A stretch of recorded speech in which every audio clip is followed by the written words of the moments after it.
پھر سورہ منافقون ہے، اس کی آیات 1 سے 7 ہیں، وہ آپ سے شیئر کرتا ہوں۔ فرمایا اے پیغمبر صلی اللہ علیہ وسلم، جب منافق لوگ تمہارے پاس آتے ہیں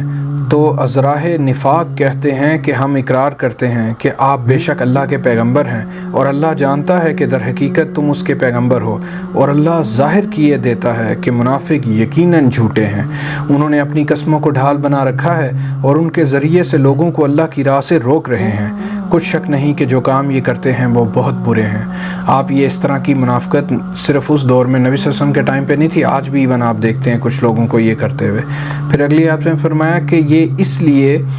کہ یہ پہلے تو ایمان لائے پھر کافر ہو گئے تو ان کے دلوں پر مہر لگا دی گئی، سو اب یہ سمجھتے ہی نہیں۔ اگلی آیت میں فرمایا اور جب تم ان کے تناسب اعضاء کو دیکھتے ہو تو ان کے جسم تمہیں کیا ہی اچھے معلوم ہوتے ہیں، اور جب یہ گفتگو کرتے ہیں تو تم ان کی تقریر کو توجہ سے سنتے ہو، گویا لکڑیاں ہیں جو دیواروں سے لگائی گئی ہوں۔ اور پھر فرمایا بزدل ایسے ہیں کہ ہر زور کی آواز کو سمجھیں کہ ان پر بلا آئی، یہ تمہارے دشمن ہی ہیں، سو ان سے محتاط رہنا، اللہ ان کو ہلاک کرے، یہ کہاں بہکے پھرتے ہیں۔ اب یہ دیکھیں کہ اس وقت میں بھی اور آج بھی ان منافقوں کو جو کوئی بھی اس رول میں ہے ان کو اللہ نے فرمایا یہ تمہارے دشمن ہیں، ان کا خیال رکھنا، یہ آستین کے اصل میں سانپ ہوتے ہیں، یہ بڑے خطرناک لوگ ہیں، اللہ ہمیں بھی ان سے بچائیں اور ان جیسا بننے سے بچائیں۔ پھر اگلی آیت میں فرمایا اور جب ان سے کہا جائے کہ آؤ رسول اللہ صلی اللہ علیہ وسلم تمہارے لیے مغفرت مانگیں تو سر ہلا دیتے ہیں، اور تم ان کو دیکھو گے کہ تکبر کرتے ہوئے رکتے ہی نہیں اور آتے ہی نہیں نبی صلی اللہ علیہ وسلم کے پاس۔ فرمایا اگلی آیت میں تم ان کے لیے مغفرت مانگو یا نہ مانگو، ان کے آگے برابر ہے، اللہ ان کو ہرگز نہ بخشے گا، بے شک اللہ نافرمان لوگوں کو ہدایت نہیں دیا کرتا۔ اب یہ منافقوں کے لیے کیسی خطرناک بات ہے کہ فرمایا ان کو نبی کی جو سفارش ہے نا وہ بھی کام نہ آئے گی ان کے لیے۔ آخری آیت سلسلے میں 7 نمبر فرمایا یہی ہیں جو کہتے ہیں کہ جو لوگ رسول اللہ صلی اللہ علیہ وسلم کے پاس ہیں ان پر کچھ خرچ نہ کرو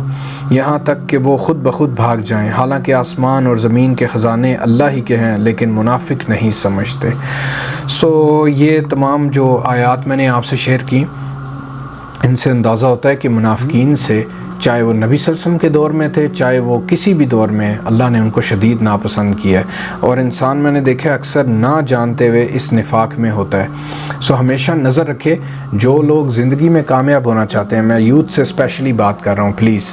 اگر آپ زندگی میں اور دنیا آخرت میں کامیاب ہونا چاہتے ہیں آپ کو ہمیشہ یہ سمجھ میں رکھنا ہے نظر میں کہ خلوص اور نفاق کے بیچ کی جو لائن ہے وہ کدھر ہے، اور آپ اس لائن سے نفاق کی طرف، نیگیٹو کی طرف نہ جائیں۔ آپ کا انداز زندگی ہمیشہ پرخلوص رہے، چاہے وہ اللہ کے ساتھ ہے یا لوگوں کے ساتھ ہے، پھر ہی آپ دیکھیں گے آپ کی دنیا آخرت ہمیشہ کامیاب ہوگی، آپ ذلیل نہیں ہوں گے۔ ادروائز آپ نے یہ آیات سن لی ہیں ساری قرآن کی، آپ کے لیے ہلاکت ہی ہلاکت ہے اگر آپ نفاق میں جاتے ہیں۔